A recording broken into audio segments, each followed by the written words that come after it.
ဝန်ဆောင်တဲ့အချိန်မှာခါးရီနာလာပြီးအေးရတာလည်းအဆင်မပြေဘူးပေါ့နော်ညပိုင်းတွေမှာအေးပြက်လာတယ်ဆိုတော့ကိုဝန်ဆောင်မိခင်တွေရှိလို့ရှိရင်ဒီကိုဝန်ဆောင်ဖလုံးလေးကိုသုံးပေးဖို့တော့ recommend ပေးပါတယ်ကိုဝန်ဆောင်တဲ့အချိန်မှာခန္ဓာကိုယ်အပြောင်းလဲနဲ့ဗိုက်လေးတွေထွက်လာတာနဲ့အမျှမိမိတွေခါးရီနာလာပြီးဘယ်ညာလှက်အေးရတာလည်းအဆင်မပြေဘူးပက်လက်လည်းအိမ်မရလို့ညဘက်တွေဆိုမှအိမ်မပျော်နေတဲ့ကလေးမိမိတွေအတွက်ပေါ့နော်ဒီတတောင်းတက်တာဖြစ်စေတဲ့ pregnancy pillow ဆိုတဲ့ဒီကိုဝန်ဆောင်ဖလုံးကိုတော့သုံးစီချင်ပါတယ်ဒါလေးကတော့လေကိုဝန်ဆောင်တဲ့အချိန်မှာအရန်ကိုအဆင်ပြေပါတယ်သူကကိုဝန်ဆောင်ချိန်မှာတင်းနဲ့တင်းကလေးဖွံ့ဖြိုးမှုအတွက်အေးရေးဝါဖို့ကလည်းအရန်ကိုရည်ကြီးပါတယ်ကိုဝန်ဆောင်ဖလုံးကဘလို့အကျိုးကျေးဇူးတွေရစေရလဲဆိုရင်သူကကြောတင်ပါဒူးဝမ်ပိုက်နေရာတွေကိုသူအထောက်ကူပေးတဲ့အတွက်အဲ့ဒီအထောက်ကူပေးခြင်းကခန္ဓာကိုယ်ညညမှုကိုသူ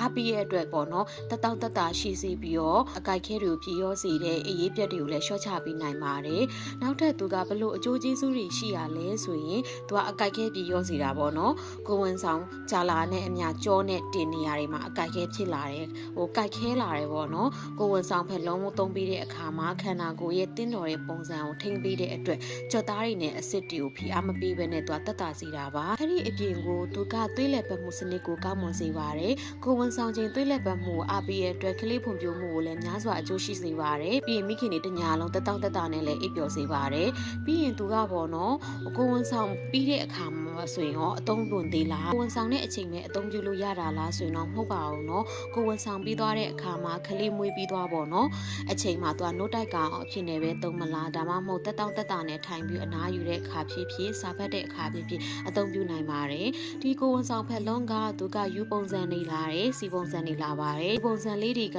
ခန္ဓာကိုယ်ရဲ့တစ်ခုလုံးကိုထောက်ပံ့ပေးနိုင်တဲ့အတွက်ညအိမ်မပျော်တဲ့သူဆိုရင်ပို့ပြီးတော့အသင့်တော်ပါတယ်စီပုံစံကကြောနဲ့ဝမ်ပိုက်ကိုထောက်ပံ့ပေးပြီးတော့ဒူးကြားထဲမှာထည့်ထားရတဲ့ကိုဝန်ဆောင်ဖက်လုံးအမျိုးအစားပဲဖြစ်ပါတယ်အဲ့ဒါကြောင့်ပေါ့နော်ဒီကိုဝန်ဆောင်ဖက်လုံးလေးကကိုဝန်ဆောင်တဲ့အခါမှာတတောင့်တက်တာရှိဖို့နဲ့ပြီးရင်ကောင်းကောင်းမွန်မွန်အိပ်ဆက်ခြင်းနဲ့မိမိတွေပြီးရင်အခါနာတက်တယ်ပေါ့နော်အဲ့လိုဖိုက်ခဲတက်တဲ့မိမိတွေဆိုရင်ဒီကိုဝန်ဆောင်ဖက်လုံးလေးကိုတော့သုံးပေးဖို့တော့ recommend ပေးပါတယ်